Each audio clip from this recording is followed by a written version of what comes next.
Myself being the exception to the rule, I would say. But hey, maybe somebody will tell me differently if I have any luck. We're back on Talking Tough. We've been on hiatus for 4 months. Our format has changed.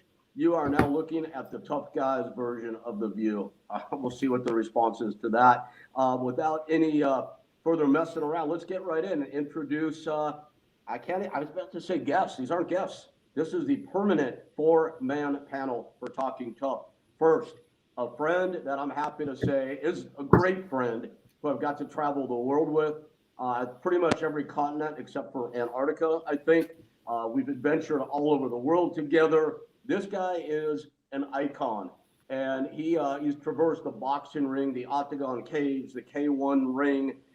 Knocked Bart Gunn out cold at WrestleMania, immortalized in the big screen as an animated character. He is larger than life, literally and figuratively. But most of all, to me, I just know him as an incredibly good human being. My good friend, Eric Esch, Butterbean. Hey, thanks, Rick. I want to introduce a new friend to me. I just recently met him. His name's Sugar Shawn Ray. He's been in over 30 major bodybuilding competitions. 30. Now, that means he don't get to eat like I get to eat. He has to starve his damn self. But he's been featured in a bunch of documentaries. But he's also written a book, The Sugar Shawn Ray Way. So look that up, guys. He's also the creator for the only fundraising charity for bodybuilders. Shawn has also helped raise money and donate money to the Children's Hospital of Orange County. And Shawn, we appreciate that. Right on, man. It's all about the kids, bro. I feel the same way, my friend. Had a good run, retired now, and eating some food. I'm trying to catch up to you. But in the meantime, our other badass comes to us by way of mixed martial arts. Bas Rutten, by way of the Netherlands, now out in California, married with 2 kids. And kickboxer, MMA, pro wrestler, UFC former heavyweight champion in the Hall of Fame. Has the gift of gab as a color commentator. I like that. Smart too, right? In the Hall of Fame, an action actor, and overall pretty much doing the business of promoting and coaching as well. Give it up for Bas Rutten. Hey. I do it for myself. I get a lot of them. Guys, first of all, this should have been one big shampoo and conditioner commercial, right? I mean, look at our hats. We're all freaking bald guys. Bald is beautiful. Man, Rick Bassman, dude, we go back a long time. I mean, and this person is so amazing because the things that he went through at an early age with cancer, we were going to all talk about it, I guess, in one of his upcoming shows or maybe in this show. It's really pretty amazing. And then even he did a pro wrestling match against, Shinya Hashimoto, and it was in the Korakuen Hall. And I know that because I actually fought there a bunch of times in the Korakuen Halls below the Tokyo Dome in Tokyo, Japan. So, yeah, that's really good. That's our connection there. And I know Rick for a long time. Now, Eric Esch, I mean, the first time we met was on a plane. I remember that.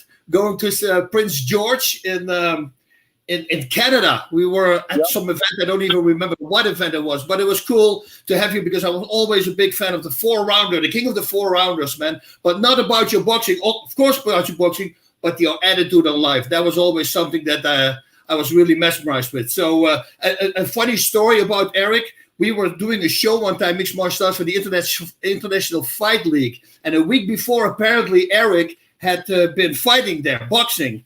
And some guy from mixed martial arts said, "Oh, how did he pass his medical test?" And then the commissioner, he said, "Well, actually, to tell you the truth, from all the blood work that we had, he had one of the best blood works coming back from all the professional fighters." So that was a nice thing to hear as well. Shawn Ray, the first time I heard your name, that's a long time ago. I will be like 89, something like that, because I don't know if you know her, but Leni Tops. Leni Tops was a female bodybuilder, Dutch champion, and she was a close friend of mine together with her husband, Jan van Kalsbeek.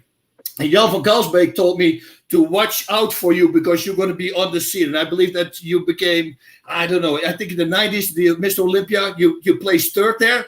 You know, so that was the first time. So he was right. He said, keep your eyes on this guy. This guy's going to go somewhere. So not a great story about that. Jan van Kalsbeek, not a great story. He passed away, unfortunately. But he told me before he passed away,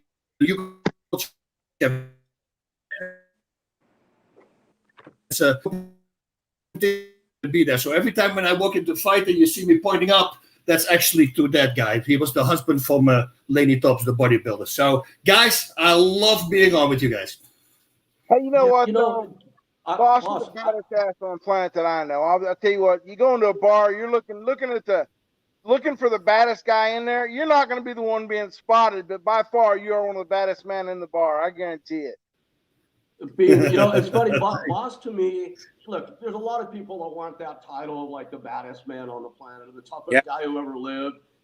Was it Bruce Lee, whoever it was? But I would put my money on Boss as much as anybody. And on a personal note, Boss, I have to say this, that it's like Bean will tell you this. Bean lets me like pick on him. I can jump on his back. I can try to choke him. I can't get my arms around his neck, but I don't have let a me neck, try. bro. But let me try. And I used to punch. I punched Mike Tyson twice in my lifetime, and he laughed both times. Of course, he laughed.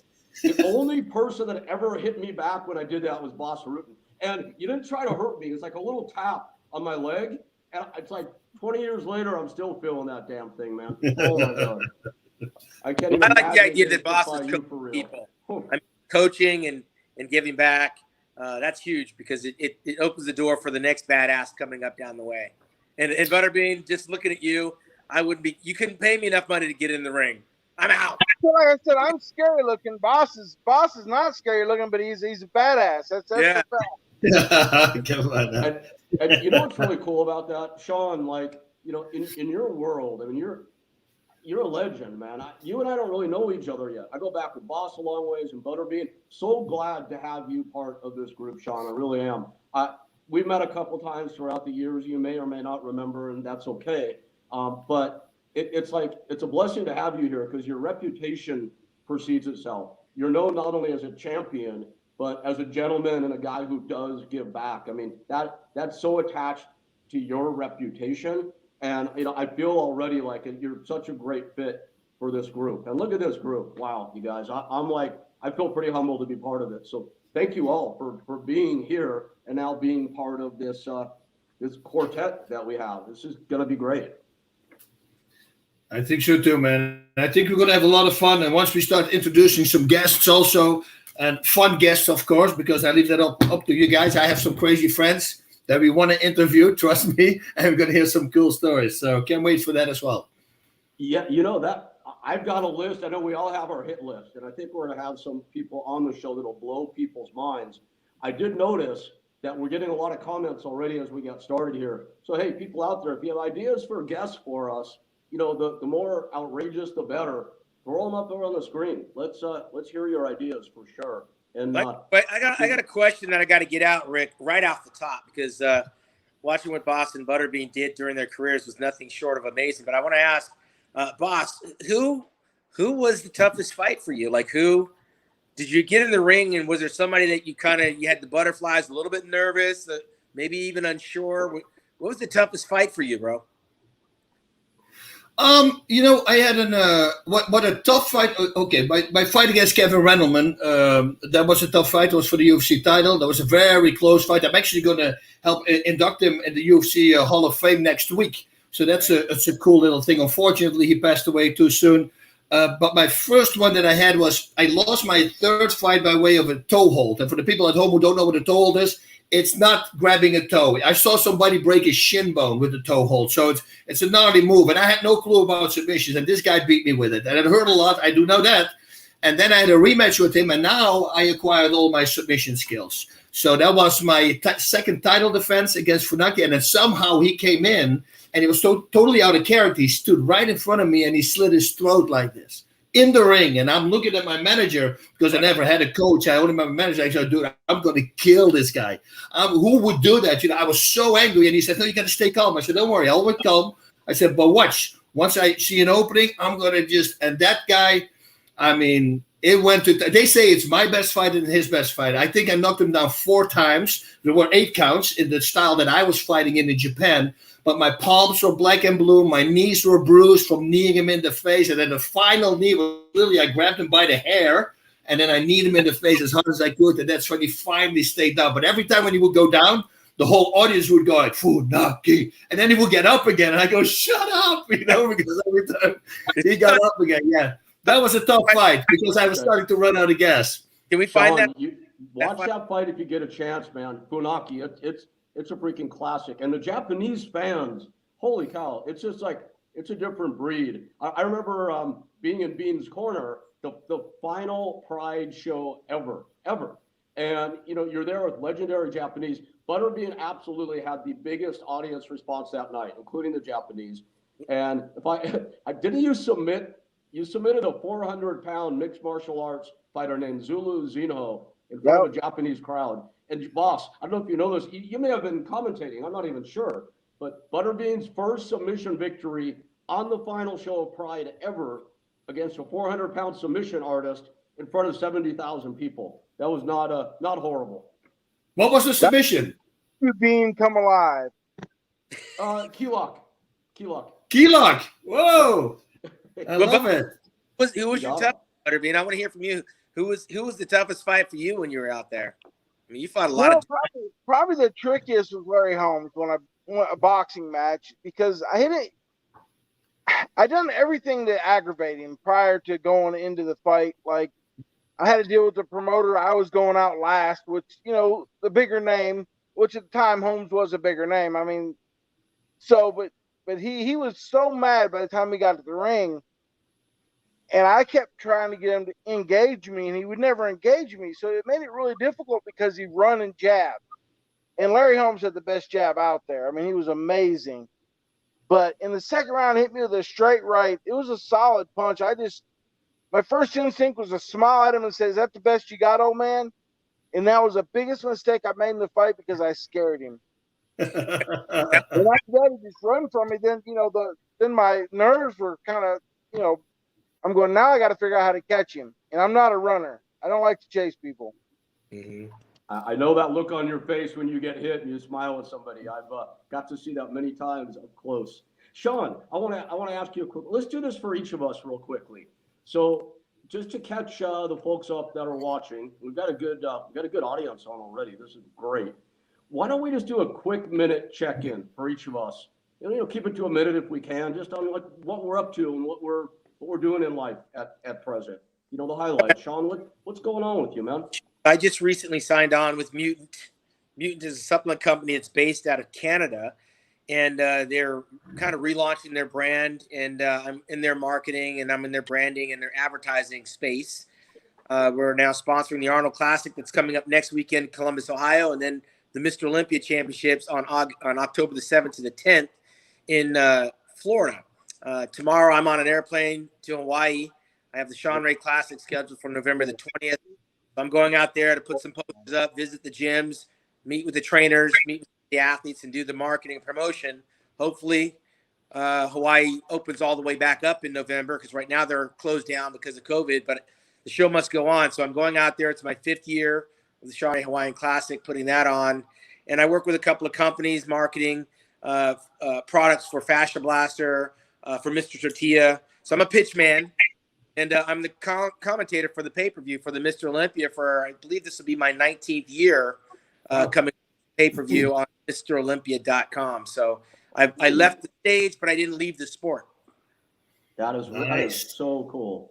And I'm going to see you on Maui, hopefully on Friday, right? Yeah, I'll be on Maui on Friday, so I'll be out there for lunch. Excellent. Good deal. Boss, what's going on with you, man? What's happening in your life? Been doing great. I've been waiting for a new model of an O2 trainer. I'm not even going to go in there, but that's been 9 months late. So I've been going through a bunch of stress. So what do you do when you stress? You start doing other things, like the gym is going really well. So that's really nice. Public speaking I've been doing. I just came back from a trip public speaking last week, and also seminars, so I'm kind of traveling America and do some public speaking and some seminars all over the place. And of course, my own gym is working really well. So that's been great, especially with the whole COVID deal. That we're still able to open our gym, and we had not one COVID case, and everybody's there. And by the way, the public speaking, I always talk about habits, creating good habits in life. I think because that really saved my butt in fighting, but in everything, because I have ADHD. and I'm all over the place. And without my habits, my good habits, that's important because bad habits there, of course, are there as well. It's very important. So I really always like to talk about creating good habits and how to do that. And it's like we were talking about it before, but Shawn was already saying it. You know, it's good you're still in the sport, and you're like with you commentating as well. And I always say, you know, whatever you received as a gift, you're going to have to give as a gift. So if they gave you some talent from above and you're done, your career's done, it's for you to pass that talent on to the next generation. Love that, man. That's fantastic. Words of wisdom for sure. Mr. Bean, don't you hate when people call you that? Sorry, man. Yeah, a lot of people. I mean, people don't know my name. I mean, it's Butterbean. But right now, I'm doing a lot of Comic-Cons and personal appearances. And matter of fact, I'll be in St. Augustine, Florida this weekend. I pack up and head down there in the morning. There's a flea market I've been going to just to set up and meet and greet people. I really enjoy meeting the fans out there. And it's a tourist type plant up in Tennessee. I meet a lot of people there because of COVID. I'm not able to get out as much, and a lot of the shows haven't picked back up yet, but they're starting to pick up, and I'm excited about going to Florida this weekend, that's for sure. But yeah, just a lot of personal appearances and speaking engagements like Boss, a lot of children's type stuff. A lot of them got canceled, but they're starting to rebook, so I'm excited about that. That's awesome. That's so good to hear. You know, we're getting a lot of nice comments, by the way, so everybody, thank you out there. We're getting some pretty funny ones too. So keep them coming. Thanks for the entertainment on the comments and also the heartfelt stuff. You know, for myself, I think you guys know I'm running talent for Cameo these days. You guys are all on Cameo, I believe. I know that. You know, my life these days, I live on Upper Maui. At the risk of sounding weird for a second, my life is like living in gratitude these days because, you know, you guys know I had a pretty rough run for a few years there with, you know, the back surgeries and the life and death infections and the strokes and the kidney failure and the homelessness and depression and addiction. I mean, all of that stuff together. And I list it only because it kind of became like a poor me story for myself. And that's not good. Feeling sorry for ourselves never helps anything. I think we all know that. And thankfully, I would say I'm out of that now. You know, with enough therapy behind me, and I still go, I feel good these days. And I'm just like, last night, I was thinking about this show coming up. I was thinking about my job. And I'm doing this while I'm sitting in my beautiful living room of my funky wooden house in the forest on Maui. And maybe, Shawn, you'll visit if you're here, if it works for your trip. And I'm surrounded by my 4 pit bulls who I love more than anything on this planet. You got 4 pit bulls? I'm out. 4 pit. They're super sweet. I've got a nice hot sake there. And I'm like, life is amazing. And I just like appreciate everything that life has brought. And I'm happy these days. I'm working out a lot. Shawn, don't be jealous. I don't know if you can see that or not. Great. Everything is good. And, you know, and I wanted to say that too. And, you know, again, it's not about poor me and check out my story. It's more about, you know, getting over it and realizing what you had and what you have and keep it in perspective. And I know everybody on this stream has their story for sure. And I'm sure we're going to be getting into that as we move through Talking Tough here. Rick, in that same vein, when you started talking about the gratitude, I just celebrated a birthday a couple of days ago, and I feel like the older we get, the more grateful we are, right? Because so many people don't get to where we're at in life, let alone have the opportunity to kind of like tell these war stories that we're going to get into, some a little bit more deeper than others. They're seeing the finish line where we're at right now, but there's a lot of things like you were talking about, a lot of challenges, a lot of obstacles we had to overcome that we're grateful that we're here to be able to be on this platform to kind of like peel back the layers and show people that beyond the facade, we're just like they are. Yeah, like Rick brought up the depression. I think all of us I mean, I don't know about you, Ray, but I don't know about you, Boss, but I know I've been depressed sometimes. I mean, just getting over that and letting other people know that, you know, it don't matter who you are or where you're at, you can get depression. I had it once. Call a friend and talk to them. That's the best thing you can do. And I'm glad I'm so glad you said that because, I mean, look, I still have my moments for sure. It's not like I'm living in La La Land every day by any means. And it's important to know what you can do rather than get stuck in it. because God knows, I mean, I know you and I have both been stuck in it at times. And if you take even that just the slightest bit of action, whatever it is, calling a friend is usually a great thing, if not the best thing you can do. So hopefully we can impart some words of wisdom from our life stories and experiences, as Shawn suggested. Yeah. Yeah, I had it one. I'm always up. And one time it was after my last fight in 2006. I was for about 3 months depressed, and I like suicidal, and I was like literally going, "What the heck is going on?" It was very scary because you see those commercials, you know, about people who are depressed and they're all down, and you're going, "Come on, man, be happy," you know. But then you realize, yeah, there is nothing. That's the dumbest thing you can say to a person. Why don't you be just happy? No. It's something completely different. It got me in this really downward spiral, and then suddenly, I literally, when I was thinking, what if I plant my car against this tree, and I go, okay, dude, you got to stop this. And I started writing down the good things in life and writing down the bad things in life, and then I realized the list with good things was so much larger than all the things with the bad, and that really pulled me out of it again. But at this moment, I feel for the people once I see that they are depressed, because it was horrible. It was very scary. It's a smart exercise to go through also, you just suggested. Yeah, man, there's like so much to talk about here.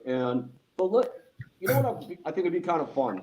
So each week, and we did talk about this a little bit, to be honest, not just thinking of this now by any means. You guys also, all of us have crazy stories. Like, boss, someday you brought up my match with Hashimoto in Japan. 300-pound guy, and I literally thought he wanted to kill me that night. I really believe that. And sometime I'll tell you the story behind it. It's pretty damn funny and pretty entertaining, in my opinion, at least. So these war stories, I guess we would call them in our world. God knows we probably go on all day and all night with that. But I think it'd be fun, maybe each episode, one of us tells a war story from our past. And I'm wondering, Bean, if I could maybe put you on the spot here and say, what do you got, man? I'll throw out. It's not really a fight type of war story, but it's kind of something that happened on the road, which is kind of funny. I mean, I don't know about how many people. My wife and me have been married forever, but I've not always been faithful. I've been bad, and I mean, a lot of people know that. So I'm at a fight in Japan, and I'm at the stage I'm trying to stay straight and narrow, be loyal to my wife, and so at 2:00 in the morning, I get this call from Jeff Munson. And he's in a fight. I mean, he's in a fight. I'm jumping up, getting my clothes on, and he's like needing my help. And the hotel's not that big, so I'm like, how can it? There's no bars open that late. So I'm like, what the hell's he got into? So I'm like, where are you at? He goes, Pete, I'm in my room. I just can't take care of my girlfriend, and I need help. I'm going, dude, you're on your own on that one. I go, there's so many bad vibes with that story right there. I don't know if you know Jeff or not, but I didn't know if you wanted to watch, if you wanted to help. I didn't know, but I wasn't getting involved. But What a spot. especially after that event, I've been straight. I've been really loyal, and that's my war story for the day, I would say. So wait a sec. I want to get to. Now I know Munson, boss. I'm sure you know Jeff Munson better than I do. Yeah. And that guy's fucking nuts. And that's a lot for someone in this group to say, I think. Yeah. I like him, nice enough guy, but nuts. Bean, why I like exactly, him, but I'm not getting trapped in a room with him. No, I got it. I was wondering what the absolute reason was. You just weren't going to do it, huh? Well, I guess, yeah, he couldn't take care of his girlfriend that night. She just kept slapping him and saying, is that all you got? Is that all you get? And this is what he was telling me the next day. And that's why he called me, because he figured I could take care of it. Coming close. The closer. But I didn't know what he had all, sometimes I've heard stories like Jeff has little, he's not always, he's an equal opportunity sometimes. Two stories I've heard. Two. Oh my gosh, that's great. Well, I'm getting word from our producer that it's time for a very short break, and then we'll be right back. Oh. Or maybe I'm mistaken. We'll figure all this stuff out as we go. Good. Who needs a break? Who needs a break? We're doing good. Talking Tough, the world's toughest men and women at their most vulnerable. Join Rick, Shawn, Boss, and Butterbean, plus very special guests live every Wednesday, 10 p.m. Eastern, 7 p.m. Pacific, right at talking-tough.com. You could also see him on YouTube at The Hannibal TV or Rick Bassman. You can check him out on Facebook at The Rick Bassman, The Real Shawn Ray, and of course at Boss Rutten. Also, check out Rick on Twitter and Instagram at Rick_Bassman. Reminder, folks, Boss, Rick, Shawn Ray, and Butterbean every Wednesday night live, 10 p.m. Eastern, 7 p.m. Pacific for Talking Tough. Gun, gun, gun, gun.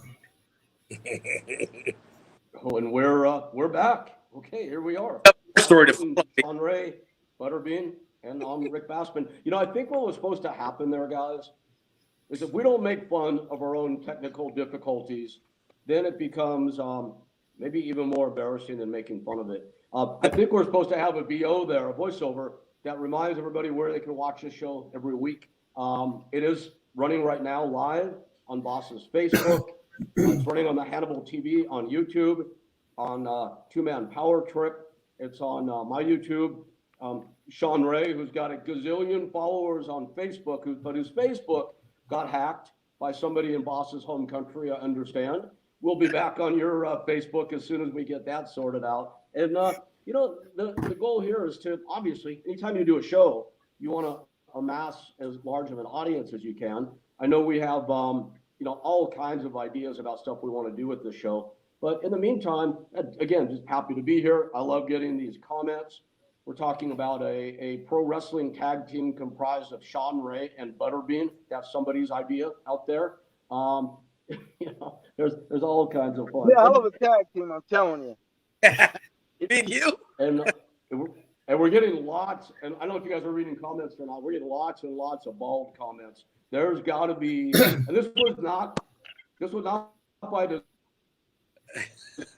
design, by the way people out there watching the whole bald thing. But I'm thinking there's got to be an endorsement. There's got to somewhere. I don't know what it is. But I gotta- Hey, you know what, Rick? I asked Boss a question. Were you able to catch that fight with Tyrone Woodley and the what you call it, dude, Paul. YouTuber? Yeah.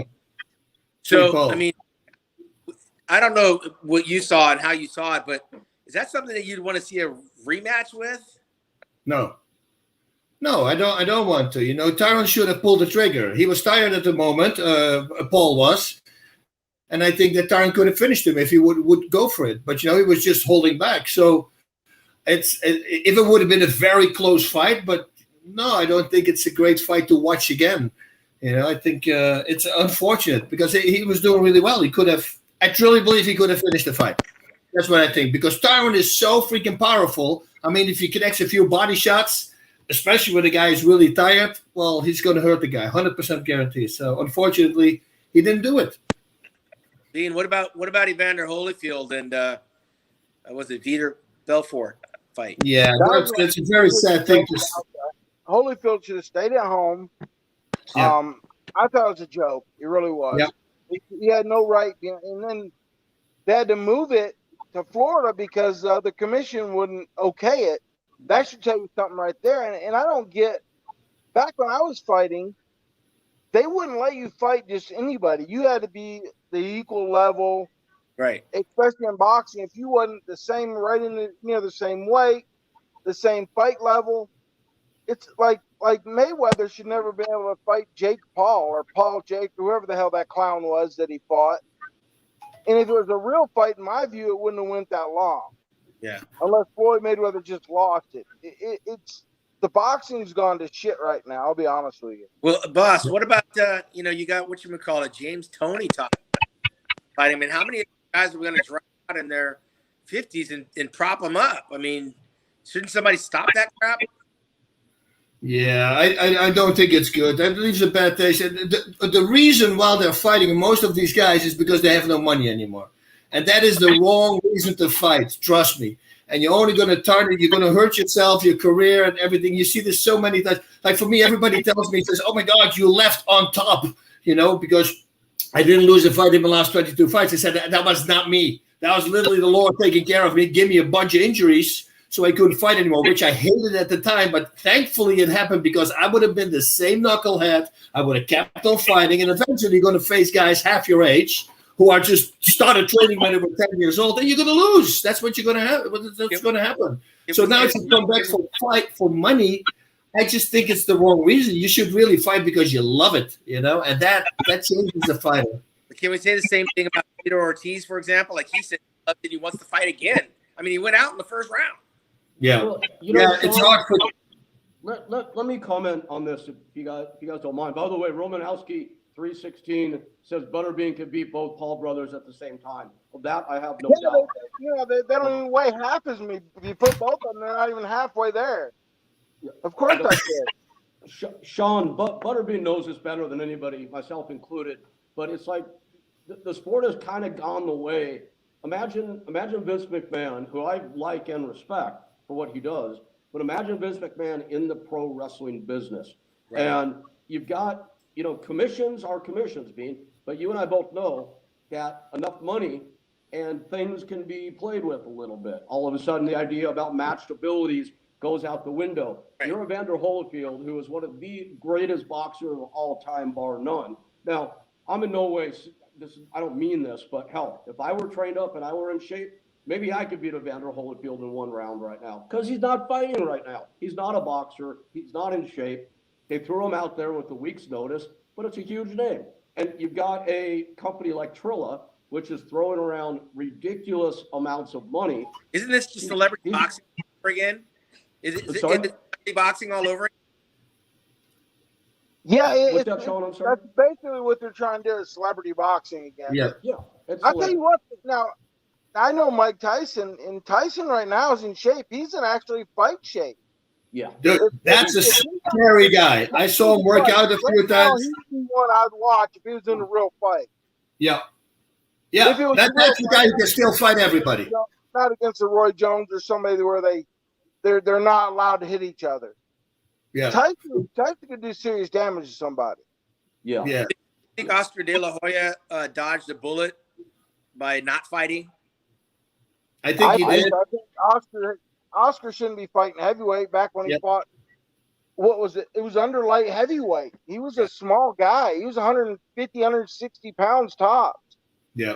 Yeah, and Bean, I think they'll also can fake their way. A lot of it would have been a lot of it would have been what Vitor. Sorry, right? Shawn? I was saying that boxers can kind of fake it in celebrity boxing, but you can't fake it if it's an MMA match, right? Like that's a whole nother subject, man. I mean, you potentially could.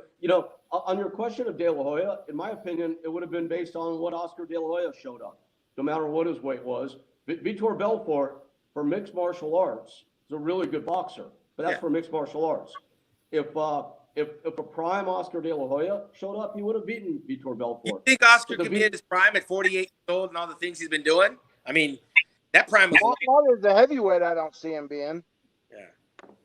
Yeah, I mean, Vitor, a year and a half ago, he looked like he was my size.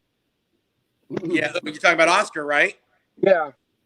Yeah, he's a long way from his prime, Rick. So that's a big if. What I'm saying is, I don't think you can fake it in MMA. Like you can't just use your name to go into an MMA fight the way you can go into a boxing match and pretend to be that guy. True enough. It's a long discussion. There's a lot of layers to that too. Shawn, what this whole Trilla thing is let's put on a show, let's card out big names, let's put the lights around them, and we really don't care which version of which guy shows up. I mean, we were wondering what Vitor Belfort was going to show up. At the end of his career, when drug testing became a really, really strict thing, Vitor was a shadow of his former self. And you could see this night last week that the old guy came back, even at his age, 46 or 48. I mean, boss, to me, he looked older in the face, but the body and the movement kind of looked like the old guy to me a little bit.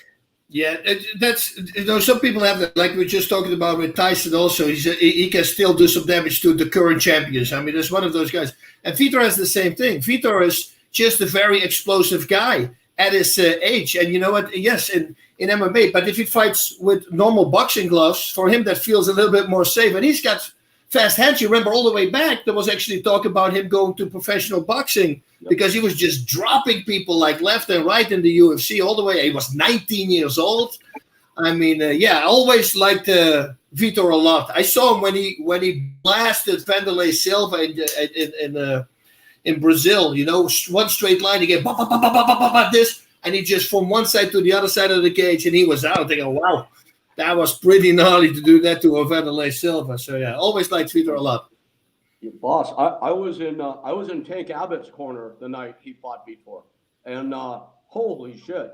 And the angle you described, Vitor actually came at him like he was coming toward the corner where we were, arranged, and we're all just wondering 10 seconds later what the hell just happened, because that's when people thought Tank was going to be the guy, and he just mowed him right over. Holy cow!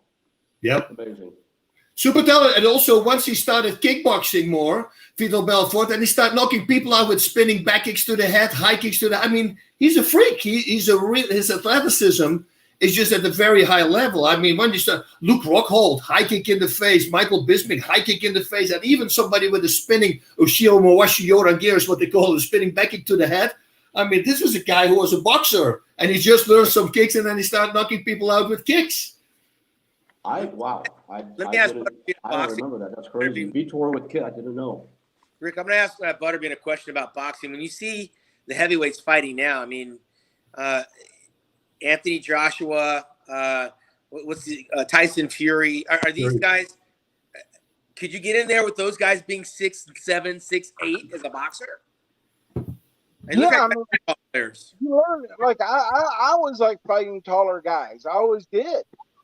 Because I was short, so I mean I had no choice but to fight the tall guys, and you adapt to learn how to fight a tall guy. So I mean the height matter really don't matter to a lot of fighters, because you adapt to fight that height person when you're training. In theory, that sounds about right, but when we watched Mike Tyson, he struggled with Buster Douglas. He struggled with Lennox Lewis. You know. In them days he was going through some issues, though, I believe. Especially when he fought Buster. Yeah. Because I fought a guy named Louis Monaco, and I knocked Monaco out in the first round. He ended up knocking Buster Douglas out. So Tyson had some, back when he was talking about depression and whatnot, Tyson's had ups and downs with it. I think everybody has. Yep. I mean, I know I had. I mean, I just had, I'd got over 500 pounds for a while. I was kind of down.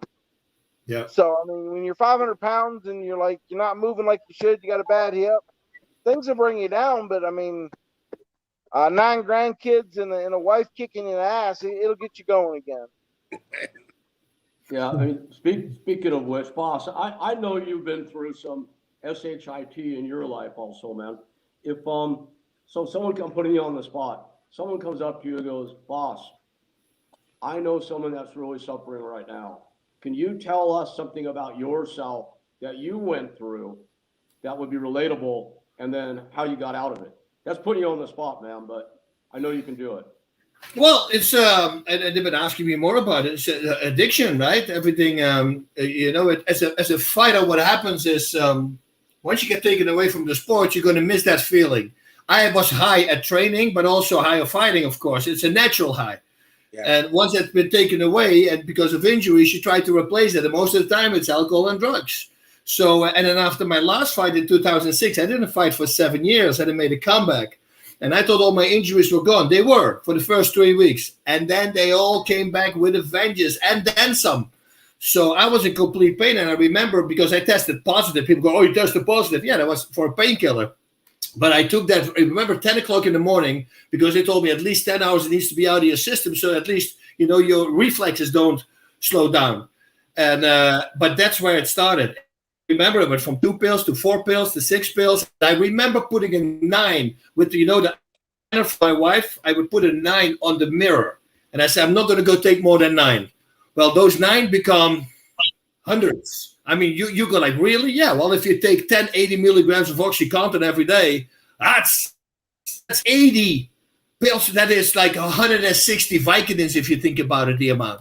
It's bizarre. And I don't know how the body, but I realized my doctor said, your body is just really unbelievable. Your liver finds a way to break it down right away. And that's why you need more. So that's why you Vicodins, you go to OxyContin because there's less Tylenol in, and it doesn't hurt your stomach. So thankfully, within 8-9 months, I go, okay, this is not it. I got to stop this crap. So I stopped. And somebody told me to get off with Suboxone. Suboxone is like the methadone, but you get it prescribed from the doctors. And they told me later on, and me, the idiot, I didn't know, you have to build that off within 10 days. You got to start taking less and less, and then it's good. With me, they said, no, stay on it, because this one you don't have to take more, and it will still help with the pain. So I'm moron. I didn't even check. I stayed on it. Now, I was on it for 3.5 years, and the side effects, I mean, you have no clue. I have double vision everywhere, falling asleep behind the wheel constantly. I mean, hitting myself, high blood pressure. My heart rate will be 89 in the morning in bed. So they're not even walked out. It was all crazy. And I said, okay, I got to stop this. And that took me 10 days or 11 days. The doctor said he never seen anything like it in his life. You know what my testosterone level was? You're going to go, I said 5. But they go 500. 5. The doctor never saw anything in the life. He was like, what? And he gave it to another doctor. He says, how do you get out of bed? 1, 2, 3, 4, 5. That was my level. I mean, women have 80. So I said, well, it's hard to get out of bed, but I drink my coffee and I just do it. That's what it is. And that's when I realized, okay, everything is crushed. I got to stop this. And it took me 10 or 11 days. And the doctor said he's never seen anybody do what I did. He says, normally that is months of misery. And I said, well, it was 10 days really hard. And you have to understand also, I took 1 pill of Suboxone, was 8 milligrams or something. And then I went to 3/4, a half. And it went so bad that at the end, I would do 1/8 of a pill. And then 1/8 every once a day. And then once I did that, then when I stopped, it was 11 days of freaking hell. It's harder, they say, to kick that than the OxyContin. That's how hard it was, all the way in my bones. It completely destroyed me. But boy, for people at home, if you're on that crap, stop it, because your life will be completely new. You just have to persevere to some really horrible weeks, but start building it down right now, because, I mean, nothing will good. That's the thing with pain addiction, with addiction. You will never have a positive story. There's nobody who was addicted to something and who became a superhero or whatever it was. It only goes down, and once it only goes down, well, it goes, and especially if you have a family, you're going to have to kick it. Yes, you have to go through hell, but guess what? My life is beautiful right now. And man, let that settle in for a minute. Anybody out there listening, you got Boss Rutten with amazing. It's getting me. I was on narcotic painkillers for 15 years, and it caused so many problems in my life. Well, I caused them. Let me take responsibility. I caused them by allowing myself to become addicted to these things and perpetuating that addiction. And you were right. Life is so much better when you're off. And I quit. I don't know how many times. You know what I mean? It's try, stop. Word try is horrible. It's a setup for failure. And as long as you stay on it, your life is like in that pit. You just have Boss Rutten, everybody out there, tell you that just stop. It sounds so simple, but think about it. Set yourself up for the hell. Because I know we get so many messages from people that are experiencing the same problem. Know you're going to have that hell for a few days, 10 days, whatever it is. Do whatever you have to do to get into your head. You're ready to ride that out and watch what your life is like once you get through it. Boss, you're like such a great example of that, man. You know what you should always think? You should always think this. If you have a family and you're addicted to something, imagine, I always think worst scenario possible. Worst scenario possible, a war breaks out. And imagine that happens and you have to defend your family and you're running out of pain medication. How are you going to protect your family?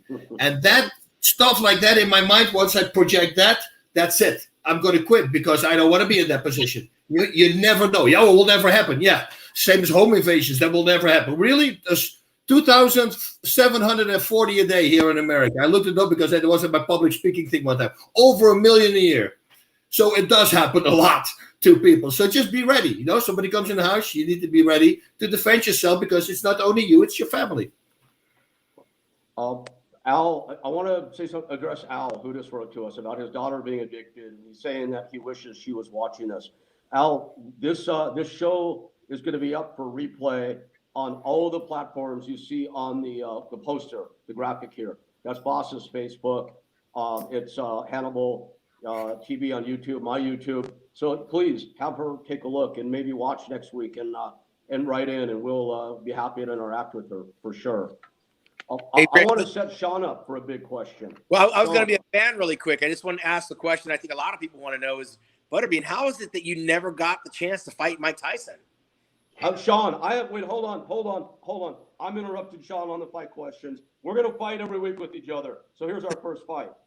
We're on some serious shit right now. We're going to stay on it for a minute. Okay. We'll go back to the fight stuff in a minute. Okay. All right. Sorry, Sean.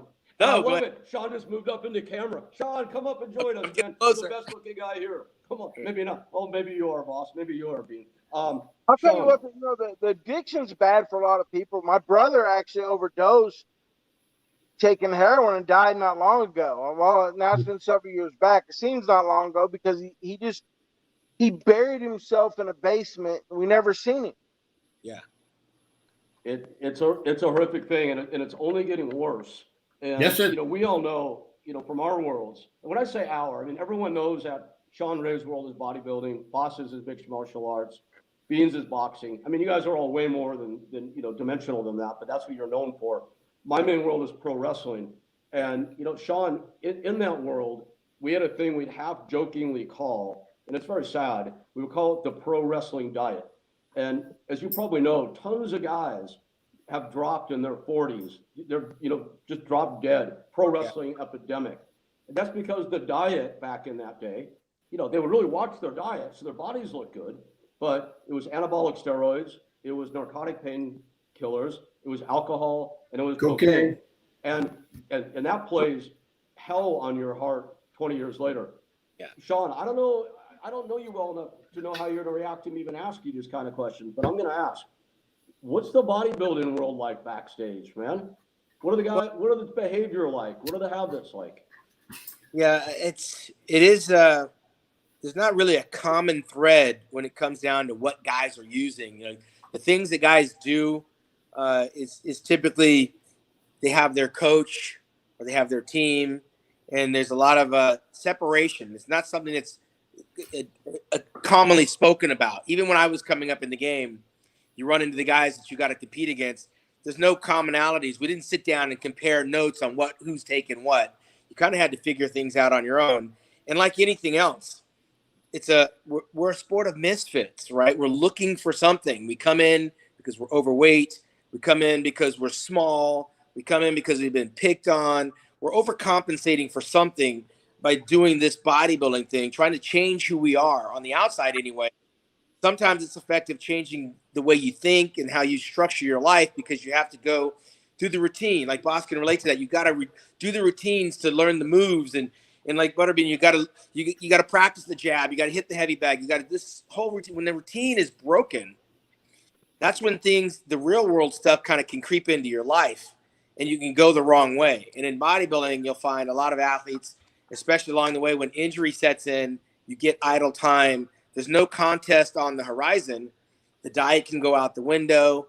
The idea that you have to be healthy and fit goes out the window. Suddenly, instead of doing these things to build up your body, you're doing these things that are tearing down your body. Instead of hanging out with the bodybuilders that are looking at getting this way, you're hanging out with your friends that are pulling you down that way. And you wind up doing things that you normally wouldn't do, and you can get caught up in the wash and taken out to sea and drown. I know a lot of bodybuilders that are not here today that started out ambitiously wanting to look their best, but somewhere along the way they didn't feel their best. And those addictions that you're talking about, they'll suck you down. I had a brother that passed away at 52 years old. He was a lifelong drug addict, and I came up in the same house that he did. He chose to go a different way, passed away at 52 years old. His body couldn't handle it, couldn't fight off the pneumonia that he got, but he didn't do anything to build up his body. It seemed like the things he was doing was tearing down his body, and a lifelong of tearing down your body, there's going to be an expiration date that's typically sooner than later. I was one of the fortunate few that kind of used bodybuilding as a vehicle to get to what I wanted to do, which is what we're doing right now. I wanted to be in the commentating side. I wanted to be the promoter. I wanted to be the marketer. I felt like doing the bodybuilding would open those doors for me. And when I saw the door open, I didn't need the bodybuilding so much. So I stopped beating myself up in the gym to look a certain way. Now I go to the gym to feel a certain way. And that comes with age, comes with maturity. But I isolated myself away from those bodybuilders that continued bodybuilding because I didn't want to be stuck in that space. And then injury would be waiting for me because we train to look a certain way. And there's things you have to do to look that way that once I was done competing, I was no longer willing to do. So I changed my activities. I changed my group of friends. I changed my outlook, started my family, and started getting involved in the things that I was using bodybuilding to actually one day do. So, Nice. Shawn, are you're in your late 50s, right? 56 2 days ago. We're all about the same 3 days. age here. I'm a little older. Shawn, in '92, I think it was, I produced a Mr. Olympia for Wayne DeMille at the Dolphin Hotel in Orlando, Florida.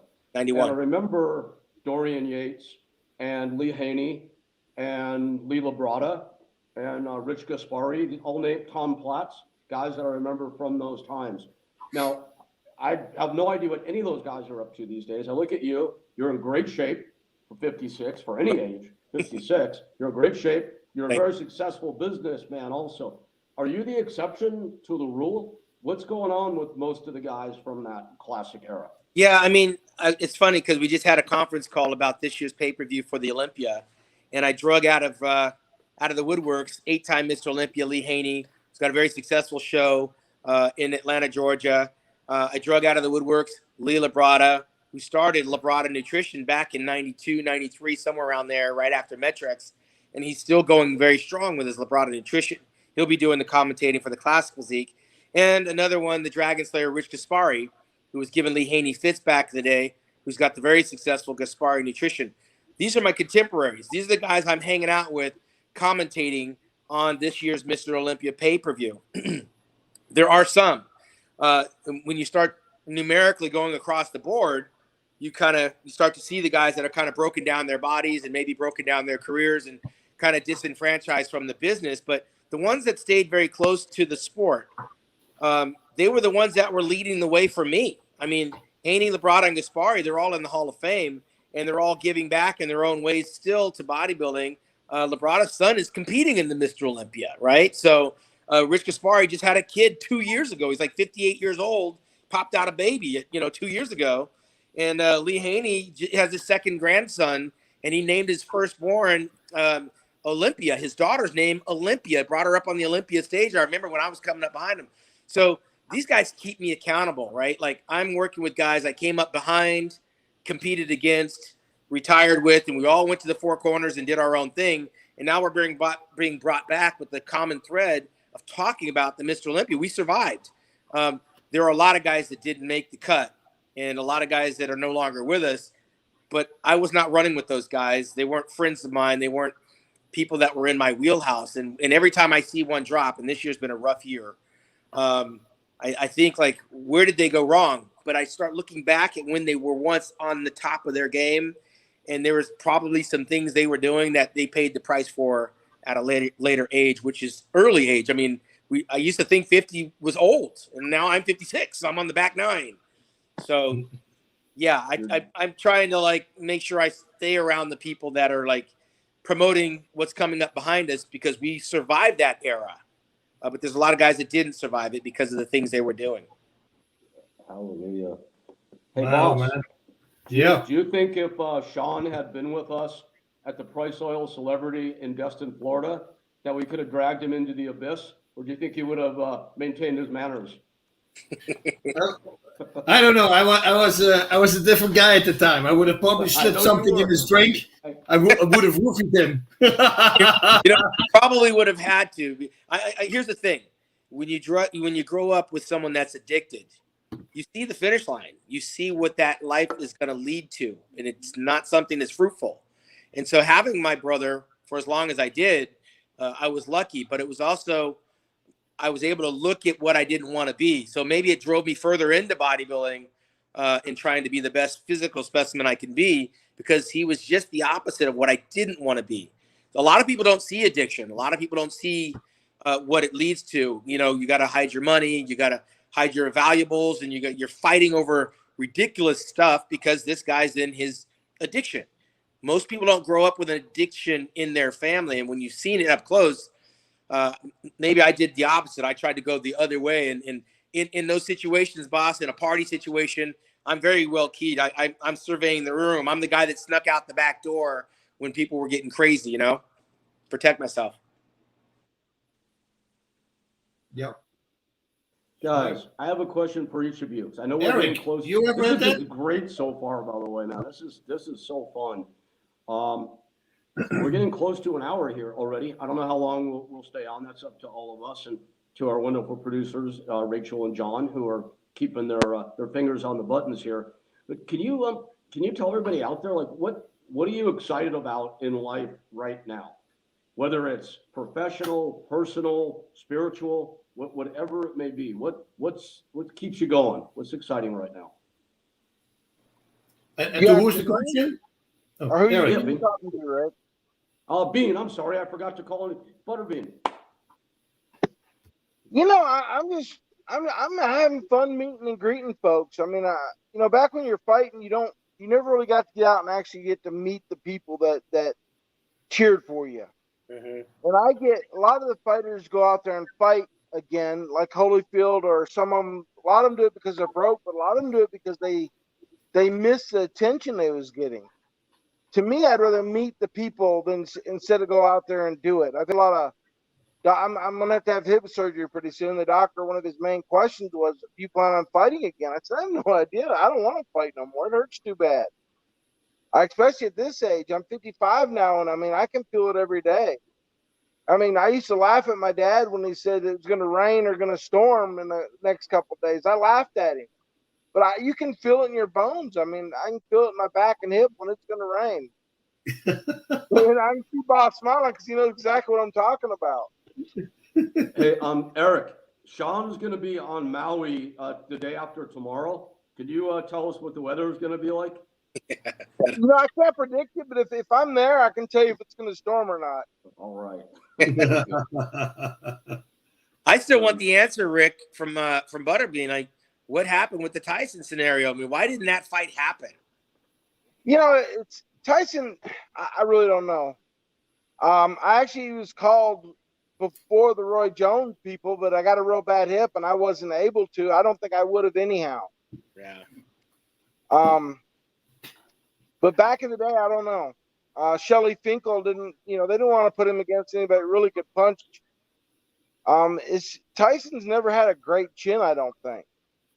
He was just so fast, nobody ever really hit him solid. Mm-hmm. Yep. And if I ever did fight him, it'd be a flip of a coin who got knocked out. I've never been knocked out. The closest I've ever been, I got my bell rung one time from Cabbage. I got kicked to the head one time, and I could actually hear bells ringing. It's the only time I've ever had any kind of effect from getting hit whatsoever. Yeah, and as hard as Mike Tyson with that right cross is, a shin kick to the head's a whole different ball game, man. Pretty much. Yeah. You know what a freaky was? It was Mark Hunt against Mirko Cro Cup. And he got kicked full in the head, Hunt, and he takes a knee and he gets up and he continues fighting. Like, what? Full shit in the face. He just went dip, and he continued fighting. I go, okay, I never want to fight that dude. Some people, like myself, I can take a great punch. Some people can, some people just can't. And then again, if you can't take a great punch, you learn to avoid them. Boss, I got a kind of got a chance to. Funny story that kind of sort of involves Mark Hunt. And boss, you may not have heard this before. And Sean, I think you'll love this because it really shows how stuff works behind the scenes. The story very much involves Butterbean. So we're going to the Pride show, and Pride went to Las Vegas, if you remember that. And Bean is booked against Mark Hunt. And they're having trouble with Hunt's visa. He's from New Zealand, Sean. And I mean, tough fighter, as boss is describing. And the Pride promoters called me. You remember Yukino, boss, the booker for Pride. Yukino called me, and she says, hey, Butterbean's supposed to fight Mark Hunt. Hunt may not make it. Do you have a big, colorful guy you can bring in to hold on reserve? So I bring in pro wrestler Sean O'Hara, who, talk about crazy. Oh, my God. I love Sean, but that's the story for a different day. Sean is 6'5", jacked to the gills, looks very, very theatrical looking dude. Great character, halfway decent fighter, better as a pro wrestler. Okay. So they're like, we'll pay Sean $3,000 to just come hang out in Vegas. I'm like, great. So we go. They put us in nice hotel rooms. They give us our per diem. And sure enough, Mark Hunt's visa falls through. So I get called, will Shawn fight Butterbean? Well, yeah, that's what we're here for. We already know the purse is $30,000. That's great. Shawn's like, okay, 30 grand, I'm happy. So the day before the fight, I get a call from, the day before, I get a call from Yukino. Oh, Mr. Sakakibara, he's the promoter. Shawn, very much tied to the Yakuza in Japan, which is their version of the mafia there. And Yukino says, Mr. Sakakibara would like to see you up in his suite. Okay. So I go up to the suite, and you know the setup, boss. They got all they got the good, 28-year-old Scotch out, the whole 9 yards. And Yukino says, Sakakibara starts to talk in Japanese. Yukino translates. Oh, well, Sakakibara was very excited about the Mark Hunt Butterbean fight. I'm like, okay, yes, it would have been a very, very exciting stand-up fight. Okay. Oh yeah, Mr. Sakakibara really wanted to see a stand-up fight only with Butterbean. So now I'm thinking, are they asking me to ask Shawn to not try to take Butterbean down? Because it's the only chance in hell he has, and even still wouldn't have had much of a chance. So I'm like, are you asking Shawn to stay on his feet? They said, yes, we are. I said, so already, Shawn, the fix is in, right? This is a real fight. And I said, well, okay. And you can't really say no to that, boss. You know how that is. So I'm like, how about if you pay Shawn an extra $10,000? They're like, okay, no problem. All right, done. So I call Shawn and I tell him what's up. And Shawn's like, Shawn's a pro wrestler, so he's used to the machinations and whatnot. So Shawn first, for about 1 minute, is all excited about making 40 grand. And then you see the switch in his face. He's like, oh my God, I'm going to get fucking killed, aren't I? And I'm like, he goes, you're friends with Butterbean, right? I go, yeah. He goes, can you please talk to Butterbean and ask him not to punch me in the face? So I'm like, I'll ask him. So I go to Butterbean and I have the conversation with Bean, and Bean's super cool about it. He goes, that's fine, Rick. Just tell Shawn I get really mad if someone kicks me in the face, and then I can't really promise what I'll do or won't do, right? So, okay. So Shawn is like, great. He feels good. He's like, fuck it. No way I'm winning this fight. Let's go out to dinner. We go out to dinner with our newfound wealth. We went through like 3 bottles of great wine for dinner. I got shit-faced the night before the fight. Go out for the fight. What happens? They're squared up. Shawn comes across the cage. Boom. Kicks Butterbean right in the face. I'll never forget that. Oh my God. It was like a near decapitation in center ring. Bean just pounded him into oblivion in no time flat. 40 grand. We have some more wine, and that's the end of the story. But anyway. Nice. Oh, a real fast story about Sakakibara. So I'm our buddy Holt McElhenney, right? He's the lead actor for Mindhunter, the show on Netflix. And we're standing in the elevator. This is 4 o'clock at night or something, and the elevator door opens. We just came back from partying, and the elevator opens, and Mr. Sakakibara walks in. Now Holt doesn't know it's Mr. Sakakibara, and he stands there and he looks at Sakakibara and says, "Wow, that's a nice T-shirt you're wearing." And he goes to Sakakibara, he grabs the shirt, and he pulls the tag out like this to see what brand it is. And I go like, so I look at Sakakibara, I go like, he says, no, it's fine. But that's the guy you do not want to do this to, of course, because of the connections that they have. So when he left the elevator, the door closes, I look at, dude, that was Sakakibara. And he goes, oh, no. Am I going to die? I said, I don't know. I think it's okay. But he pulled it like this, like he pulled it just like, whoop. Let's think about, it's a nice shirt. Yeah. Okay. Thank you. The guy was like, oh, shit. Man, boss, maybe next week we can tell about the time that me and you and Tank and Alan Goas and Gary Goodridge and Mark Coleman and Mark Kerr and Ken Shamrock went to the Olympic Gardens in Las Vegas. Maybe we can tell that story next week. Yeah, we'll see about that. It's going to be a lot of blinking here. Or not. What is this place? Anyway. Oh, Hey, man. Was there one guy, boss, for you? Was there a guy out there that you wanted to fight, they just couldn't make the fight? Like someone you just wanted to get a hold of and they didn't make the fight for you? No, thankfully I never had that. There was a few guys that I really wanted to fight, but not because of bad blood or something, like Fedor Emelianenko. They offered me one time. And that was when I already retired, but I go like, dude, just going the distance with a guy like that, I would love to see, because, just as a test, this was not, and of course, in my mind, I'm going to win, because you have to. There's people always say, what are you going to do against him? I say, I'm going to win. They go, oh, you're pretty sure so. I say, as a fighter, I think it's really bad to think that you might lose. Like, it's not a great way you always have to think like that. If it's going to happen, that's, of course, the question. But that was the only guy. Hicks and Gracie, they always thought we had bad blood, but we never had bad blood. I just saw him rolling on the ground, and I go like, dude, that could be the best guy ever on the ground. So I would just wanted to see if I could hold up against him. So you see, but never personally. No, thankfully I never had that. Yeah.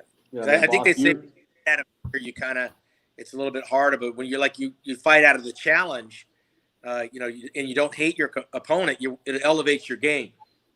Yeah. Oh, yeah. Hating is like, that's why I try to make my opponents angry, because then instead of punching like this, they're going to punch like they load up, they start telegraphing. So that's most of the time the reason when I start digging little things. But I do it very, I undertone. Because if I say, yeah, no, he's a great fighter, I'm just a little bit better. But, and if I just say it like that, that's the only thing my opponent hears. Even when I mumble it, he goes, what did he say? What did he say? You see, and that's what I want, because then they get angry, and then you can capitalize on their mistakes. Yeah, you think Conor McGregor's gone overboard? Like it's gone way too far. Like it's almost way over the top with that. Yeah, I'm a big Conor fan. Most of that, the promoters it's all show on that. A lot of it is. Selling. Yeah, but for Conor to start attacking family members and stuff like that, I don't think you should do. But that's my thing. Hey, Shawn, who would have been who's the toughest bodybuilder? Who would have been the best fighter amongst the pro bodybuilders? In terms of fighter? Yeah. Flex Wheeler. I mean, Flex was a martial artist when he came in, right? And he kind of kept it up throughout his training. He was one of those practicing guys, and I kept pushing all the right buttons. Luckily, I didn't push him to the point where he actually got a hold of me, but I think he would know how to fight. Like, that's what he practiced. And Ronnie Coleman wasn't in there hitting a bag, right? I mean, nobody was in there rolling around on the ground, but I think Flex wanted to fight just to see if he still could. I know Chris Cormier was a wrestler, and wrestlers never forget how to wrestle. I don't care how long it's been.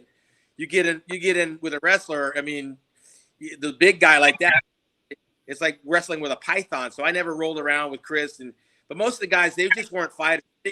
It's not in our sport to where you can there's a lot of testosterone and a lot of ego, but there are very few actual fights, right? Like most of the guys can't fight. The last thing you want to do is get hurt, mess up your moneymaker, which might be your face, because there's a modeling component taking photographs. But our sport really didn't take us to the point of fisticuffs. Has there ever been a major brawl backstage at a Mr. Olympia? Not at an actual contest. You've seen some guys break their trophies, like Killer Craig Titus. He's thrown his trophy and smashed it. He's gotten a fight at Gold's Gym, and of course he's he's a convicted murderer right now. I mean, so something was off in his head that you knew kind of these little things would lead to someplace bad. But no, I was around for a long time. I never saw two bodybuilders size each other up and actually go at it like that would mean anything. I always wondered about that. Chris Cormier came into my pro wrestling gym to train for a week once, and you could tell the guy was a real deal for sure. Yeah, he was a wrestler back in the day. But there's egos. I want to say a word about Flex Wheeler if he happens to be watching or watches another time. This is a guy that I really admire.